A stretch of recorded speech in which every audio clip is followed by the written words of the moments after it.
Set कर रहे हैं वो कि उनका सियासी फ़ायदा हो। इसीलिए मैं बोल रहा हूँ कि जो SIT बनी है उस पर भी हमको भरोसा इसलिए नहीं है कि सरकार के दबाव में, और किरीट सोमैया जैसा आदमी जो मुसलसल गुमराह कर रहा है सरकार को। और मैं मालेगांव शहर के कुछ लोग जो हैं वो कहीं ना कहीं मीर जाफ़र और मीर कासिम का मालेगांव शहर में एक सियासी लीडर जो आतंकवादी संगठन से मुंसलिक है। हम ये बात भले ही हमारे मुखालफिन क्यों ना हो, हम मालेगांव शहर में ये बात मानते हैं कि मालेगांव शहर का कोई भी सियासी, समाजी या आम आदमी कभी भी कोई ऐसी एक्टिविटीज़ नहीं कर सकता जो मुल्क ऐसा है कि अब हम समाजवादी के नाम से बांग्लादेशी के सवाल पर काम नहीं करने वाले हैं। हम एक प्लेटफॉर्म जो आसिफ शेख ने बनाया है, हम उसके साथ में हमारी एक कमेटी बनाए हैं और भी दूसरे सियासी पार्टी के लोगों को लेंगे और मुश्तरका तौर पर सबसे बातचीत कर आगे का लाए अमल MIM के MLA हैं। पहली जिम्मेदारी इनकी थी कि असेंबली हॉल में अगर ये बात हुई तो उन्होंने पूरा रिकॉर्ड तहसील और कारपोरेशन से लेकर असेंबली हॉल में बोलना चाहिए था, मगर वो नहीं बोले। चलना चाहिए। इसलिए मैं खुद पुलिस डिपार्टमेंट से मिला हूं और ये बोला हूं कि जो लोग ऐसे हैं जो अभी तक अरेस्ट नहीं हुए, उसमें कुछ कंपाउंड के लोग भी हैं जो बहुत अपने आप को उत्तम समझते हैं, जिनकी वजह से पूरी मुसीबत आज शहर पे 12 नवंबर की आई, मगर उन्होंने किसी की मदद नहीं। मालेगांव शहर की मुसलसल बदनामी की जा रही है और किरीट सोमैया 17 जनवरी को मालेगांव वापस आए और मुसलसल वो मालेगांव आ रहे हैं और जो बयानात दे रहे हैं उससे कहीं ना कहीं ये जाहिर हो रहा है कि मालेगांव शहर को जानबूझकर टारगेट किया जा रहा है। पिछले हफ्ते में आसिफ शेख की तरफ से एक कमेटी आई थी। वो कमेटी ने समाजवादी पार्टी के जिम्मेदारान से मुलाकात की और उन्होंने ये कहा कि गैर सियासी प्लेटफॉर्म बनाने की ज़रूरत है। और हम ये बात मानते हैं कि जब शहर पर मुसीबत आए तो निहाल साहब के वक्त से हमेशा से हमने ये कोशिश की है कि जब मालेगांव शहर पर मुसीबत आती है तो हम गैर सियासी तौर पर एक साथ सबको जमा करने का काम करते हैं और उनकी इस पहल को हम कहीं ना कहीं शहर के हक में मानते हैं। इसलिए हमने तय किया कि एक कमेटी हम बनाएंगे, एक कमेटी उनकी बनाई हुई है और आगे जो है मिलकर गैर सियासी तौर पर कमेटी का एक नाम रखा जाए और शहर को बचाने के लिए काम किया जाए। क्योंकि हम देख रहे हैं कि फ़िरका परस्तों की तरफ से कहीं पर भी ऐसा जाहिर नहीं हो रहा है कि मालेगांव शहर को कोई डेवलपमेंट या तरक्की के लिए यहाँ कुछ दिया जाए, सिवाय बदनामी और मालेगांव शहर को अलग अलग जिहाद के नाम से याद करने के अलावा कुछ नहीं किया जा रहा है। किरीट सोमैया जो आ रहे हैं वो जो बयानात दे रहे हैं उसमें कोई सच्चाई नहीं है, मगर डिपार्टमेंट को डराया जा रहा है। वो माजी खासदार हैं बीजेपी के, कहीं ना कहीं ऑफिसर उनके दबाव में आकर जो सच्चाई है वो सामने नहीं ला रहे हैं और पीछे जो 1500 बांग्लादेशी मालेगांव शहर में है, इस तरह के जो बयानात दिए गए उसके बाद अभी जब वो आए तो उन्होंने ये कहा कि 4000 बांग्लादेशी हो गए, जबकि मालेगांव शहर में सबसे पहले हमने इस मामले में प्रेस कॉन्फ्रेंस बुलाई और ये बात बताई डिटेल में कि ऐसा कुछ नहीं है। जो अरीज़े तहसीलदार में दिए गए जनवरी 2023 के बाद वो 3200 के करीब अरीज़े दिए गए थे। 4000 की जो बात बोलते हैं वो भी गलत है। कई अरीज़े तहसीलदार ने रिजेक्ट भी किए, उसकी भी डिटेल उन्होंने नहीं बताई और पेपर इस तरीके से वो बता रहे हैं। छावनी पुलिस स्टेशन में उन्होंने एक कंप्लेन का अरीज़ा भी दिया, FIR नहीं हुई मगर अरीज़ा दिया गया। और हम ये बात मानते हैं कि इस तरीके से शहर को बदनाम करना ये मुनासिब बात नहीं है। हमारे लीडर अबू आसिम आज़मी साहब जो हमेशा महाराष्ट्र के मुसलमानों पर जब भी कोई मुसीबत आती है, वो किसी भी शहर के हो, तो वो फ़िक्रमंद रहते हैं। मालेगांव में वाहिद लीडर हैं, यानी महाराष्ट्र में वाहिद लीडर अबू आसिम आज़मी हैं जो हमेशा से मुसलमानों के पर जब भी मुसीबत आई है वो कानूनी तौर पे हो, जमहूरी तौर पे हो या असेंबली हॉल में हो, उन्होंने नुमाइंदगी की है। हमने उनसे बात की है। जो एसआईटी नियुक्त हुई है, हम ये भी मानते हैं कि वो एसआईटी कहीं ना कहीं सरकार के दबाव में काम करने वाली है। और किरीट सोमैया जिस तरीके से सरकार को भी गुमराह कर रहे हैं, एसआईटी अगर सरकार सही तरीके से मालेगांव शहर के तहसील विभाग हो, कारपोरेशन डिपार्टमेंट हो या पुलिस डिपार्टमेंट हो, इनसे अगर रिपोर्ट ली होती तो मुझे नहीं लगता कि एसआईटी यहाँ नियुक्त हुई होती। मगर गुमराह करके एसआईटी को नियुक्त किया गया और कहीं ना कहीं ये गुमराही की जाएंगी। इसलिए हमने आसिम भाई को बोला कि कानूनी तौर पे मालेगांव शहरियान की मदद की जाए।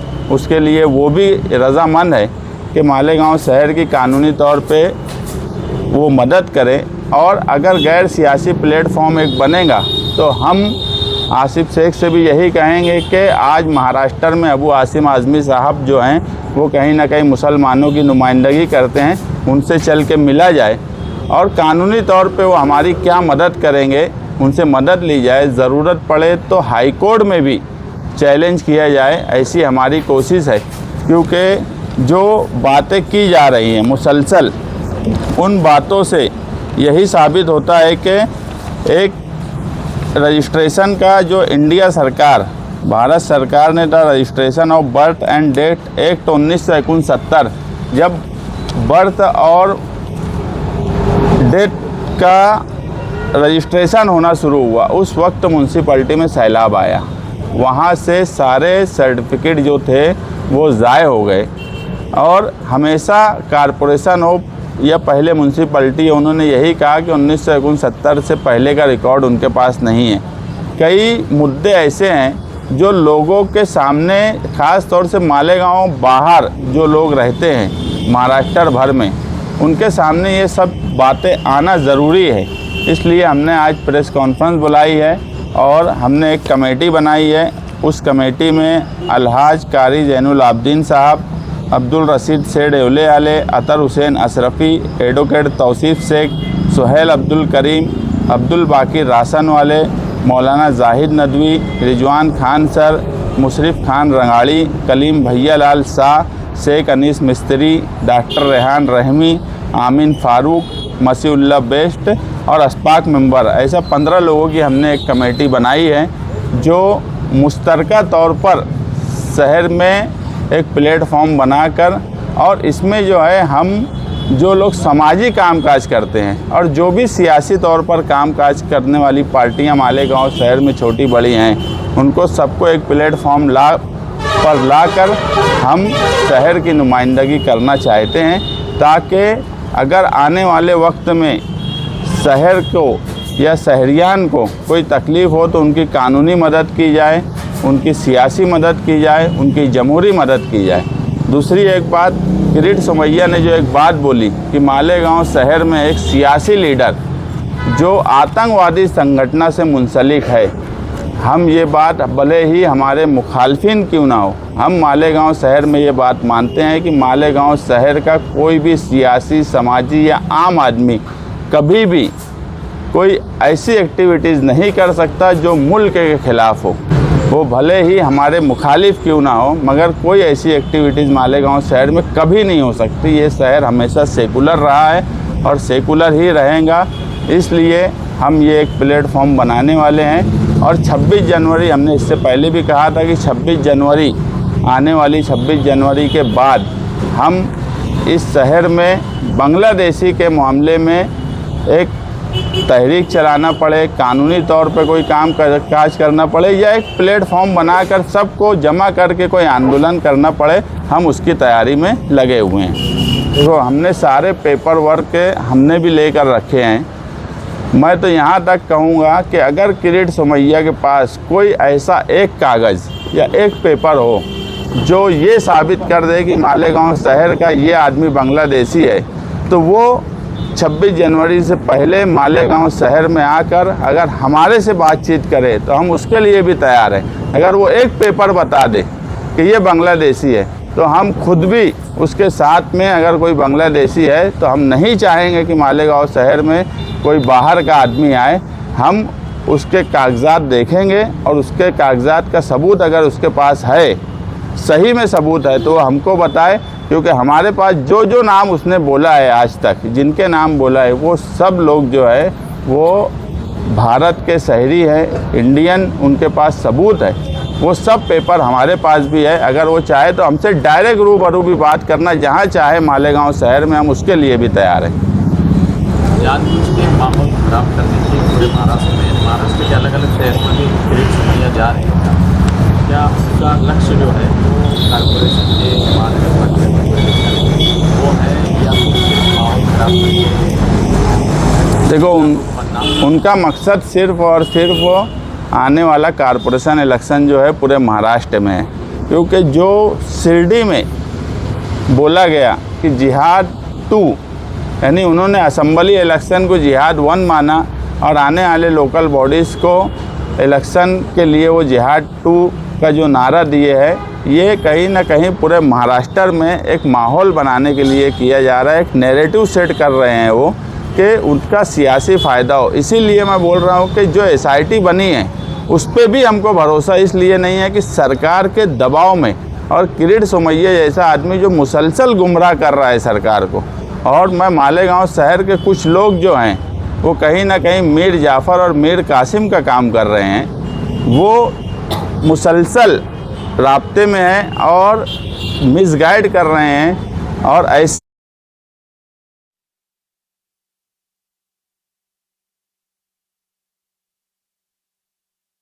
से भी मालेगांव शहरियान को होशियार रहना चाहिए। जो मालेगांव शहर पर मुसीबत आने के वक्त फिरका परस्तों का साथ दे रहे हैं, ऐसे भी कुछ लोग हैं।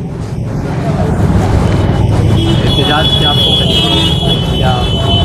नहीं, ये तो देखो अभी ऐसा है कि अब हम समाजवादी के नाम से बांग्लादेशी के सवाल पर काम नहीं करने वाले हैं। हम एक प्लेटफॉर्म जो आसिफ शेख ने बनाया है, हम उसके साथ में हमारी एक कमेटी बनाए हैं और भी दूसरे सियासी पार्टी के लोगों को लेंगे और मुश्तरका तौर पर सबसे बातचीत कर आगे का लाए अमल तय करेंगे। इसलिए आज हमारा एहतजाज जो है वो हम आज इसलिए नहीं बोल सकते कि हम मुश्तरका तौर पर इस शहर के लिए काम करना चाहते हैं।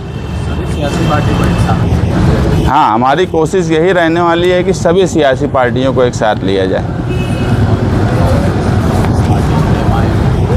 नहीं, देखो ऐसा है कि इस शहर में ये ज़रूरत पड़ना ही नहीं चाहिए थी। किसी आज जो MIM के MLA हैं, पहली जिम्मेदारी इनकी थी कि असेंबली हॉल में अगर ये बात हुई तो उन्होंने पूरा रिकॉर्ड तहसील और कारपोरेशन से लेकर असेंबली हॉल में बोलना चाहिए था, मगर वो नहीं बोले। इसलिए आज ज़रूरत ये पड़ रही है कि गैर सियासी तौर पर एक प्लेटफॉर्म बनाया जाए और जो लोग असेंबली में हकीकी नुमाइंदगी करते हैं उनसे मिला जाए। ज़रूरत पड़े तो गवर्नर से मिला जाए, ज़रूरत पड़े तो हाई कोर्ट जाया जाए, मगर जो नुमाइंदगी का जिनके पास अधिकार था, जिन्हें शहर ने नुमाइंदगी थी, हम ये मानते हैं कि वो नुमाइंदगी में फेल हो गए हैं। और आज जो है, ये तो बात मैं हमेशा बोलता हूँ कि वो उनके लोगों के लिए भी, जो लोगों ने उनका काम किए, जो लोग उनके साथ साना बसाना चले, उनके लिए भी वो कोई काम नहीं कर सकते। ये बात शहर भी देख रहा है। वो मुसलसल हमेशा हमने देखा है कि वो अपने लिए ही जो भी काम करते हैं, खुद के लोगों के लिए भी वो कोई काम नहीं करते। आज शहर देख रहा है कि उनके लोग भी परेशान हैं, फंस रहे हैं या जो भी मामला है, मगर वो कोई काम ऐसा नहीं करते कि वो किसी की भी नुमाइंदगी कर सके। ये लोग भी फंस रहे हैं, ये लफ्ज़ का आपने इस्तेमाल किस मामले में? तो पूरा शहर देख रहा है, फंस रहे हैं या सच है मुझे वो नहीं मालूम, वो इंक्वायरी का एक मामला है। मगर जो लोगों ने उनके लिए काम किया उसके लिए भी वो कोई नुमाइंदगी नहीं कर सकते, तो वो दूसरे लोगों के लिए क्या करेंगे। दूसरी बात कि मेरे पास मुसलसल कुछ लोगों का फ़ोन आ रहा है जो 12 नवंबर में मेरे साथ जेल में थे, मेरे साथ मुसीबत उठाए। हम तारीख पर जा रहे हैं, तारीख पर हम हाज़िरी लगा रहे हैं। हमारे साथ यहाँ तौसीफ़ वकील खड़े हैं, बैठे हैं, एडवोकेट अजीम खान सीनियर वकील हैं। मगर कुछ 12 नवंबर के जो लोगों ने 12 नवंबर का प्रोग्राम अरेंज किया, हम तो सपोर्टर थे, जो दूसरे सियासी समाजी लोग थे वो कहीं ना कहीं आज मुसीबत में है। वो मुझे मुसलसल बोल रहे हैं कि ऐसे भी कुछ लोग FIR में हैं जो ना बेल लिए हैं ना ही अभी तक अरेस्ट हुए हैं। हम ये चाहते हैं कि सब लोगों पे कार्रवाई हो। वो इसलिए ज़रूरी है कि जब तक जितने लोगों का नाम FIR में आता है, जब तक सबके सब लोग कोर्ट में हाजिर नहीं होंगे, हमारा केस नहीं चल पाएगा।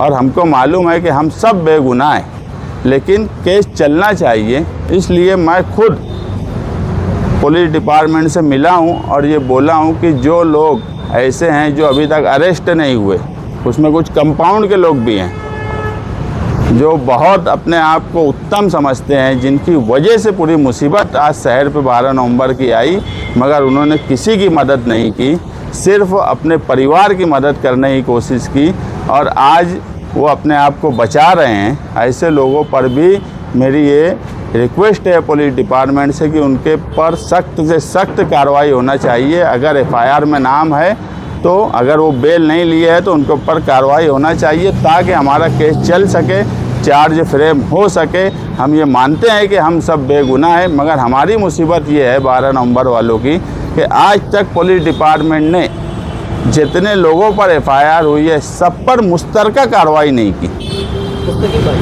आप साबिक MLA शेख आसिफ ने एक कमेटी बनाई, आपने भी एक कमेटी बनाई।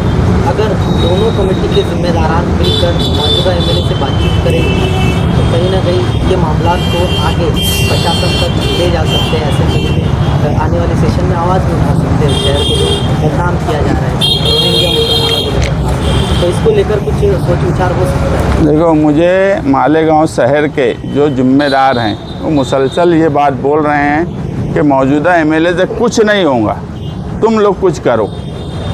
अब अगर शहरियान की ये राय बन चुकी है कि उनसे कुछ नहीं होगा, और हम खुद देख रहे हैं कि मुझे एक बात बताओ कि ये मामले में हमको या तुमको बोलने की ज़रूरत है क्या कि मौजूदा MLA को नुमाइंदगी करने की ज़रूरत है? उनकी जिम्मेदारी है, ये जिम्मेदारी हमारी नहीं है, ये जिम्मेदारी आसिफ शेख की नहीं है, ये जिम्मेदारी एजाज बेग की नहीं है, ये जिम्मेदारी किसी और पॉलिटिकल पार्टी की नहीं है।